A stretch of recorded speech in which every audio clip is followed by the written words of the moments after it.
But this tutorial will tell you everything I know about Avalonian dungeons. The first thing you want to do in Avalonian dungeons or to participate is to find a party.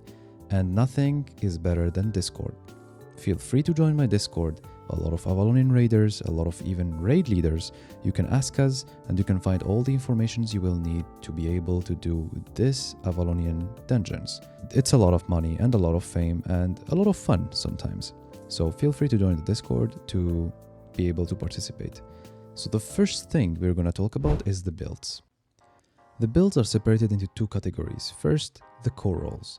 The core roles consist of the main tank, off-tank, Great Arcane, one-hand Arcane, main healer, party healers, and an Iron Root BMS.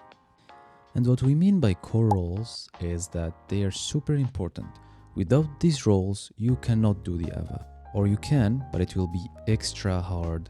And that's what people do in the 10-man Avas. They optimize and take the least amount of people. But these roles are super important. You need only one main tank, one off-tank, one Great Arcane, one-hand Arcane.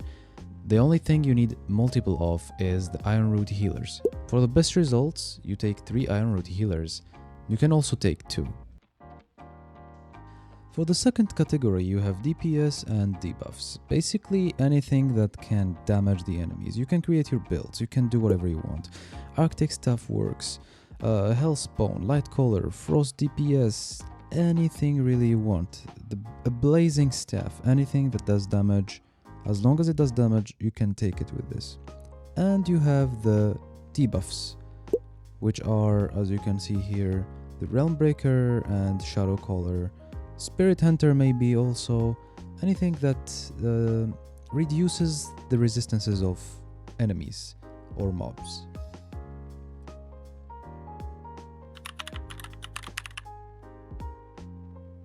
Let's start with the Great Arcane.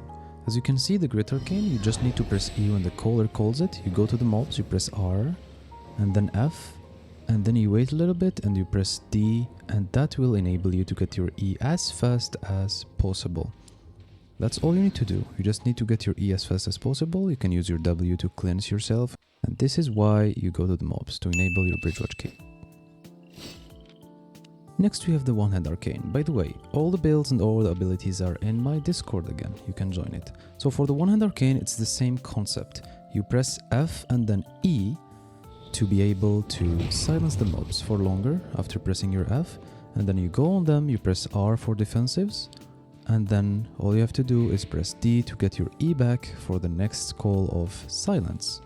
You just need to do it when the leader calls for it, that's all.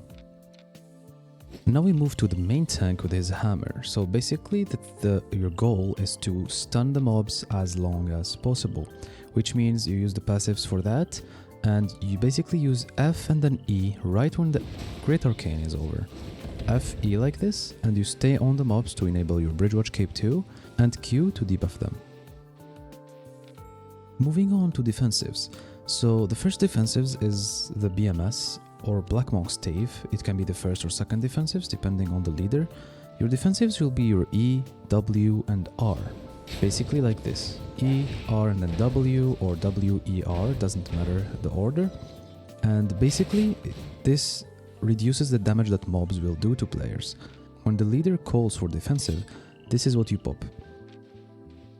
For the Incubus Mace on the other hand, your E and W are your defensives.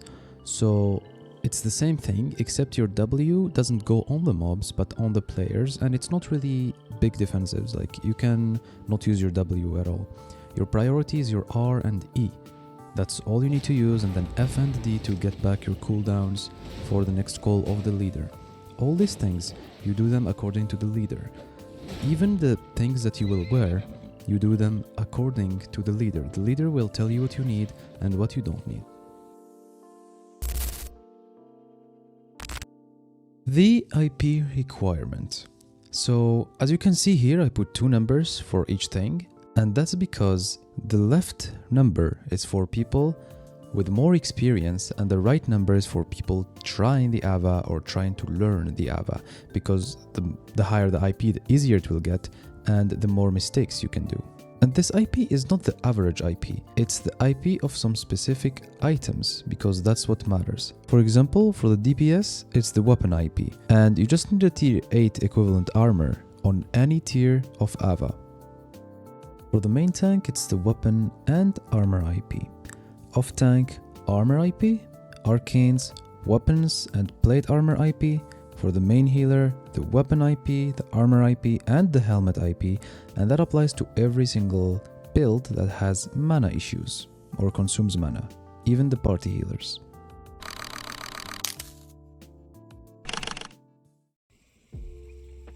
So the first advice I'm gonna give you is don't do what I do, but do what I say.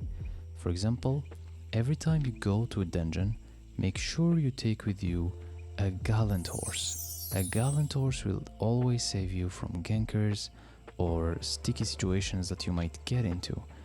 And the thing that also might save you is if you are with an experienced party, what I suggest for you to do is to take ZVZ gear.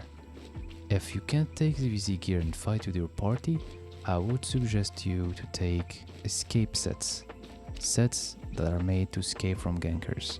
I am not doing that in this video. This is an old footage. Gallant horses weren't even in the EU yet. That's why you are seeing this. This is from my stream, by the way. That's why it's very messy. Like, I just found something to put here. Also, something that is very important is if your core roles do not meet the requirements that I put earlier, a good thing to do would be to just like do a tier 6.2 instead of a tier higher, because the resistances of mobs in a tier 8 is higher than the resistances of mobs in a tier 7 or a tier 6. That's why like a tier 6.3 is easier than a tier 8.1 and even easier than a tier 7.2. It's the same thing, it's almost same rewards, but resistances of the mobs in CC specifically are a lot less. So your stuns will be stronger, your silences will be stronger. So I suggest you, if you are new to this, always do tier 6 dungeons, 6.1, 6.2, or even 6.3. They are perfect for practice. Well, sorry to say, but this is the end of this tutorial. Next tutorial, I will teach you how to do everything inside of the Ava. After all this preparation, I will teach you how the basics work, how to do the normal pulls, and how to do bosses. Maybe I will do bosses because there's a lot to talk about for the pools. But yeah, I will try to do everything and to finish everything in 2 parts only. Thank you so much. Don't forget to subscribe and follow me and check the links in the description. And once again, join my Discord server if you want to participate in this kind of Avas. Love you and see you again soon.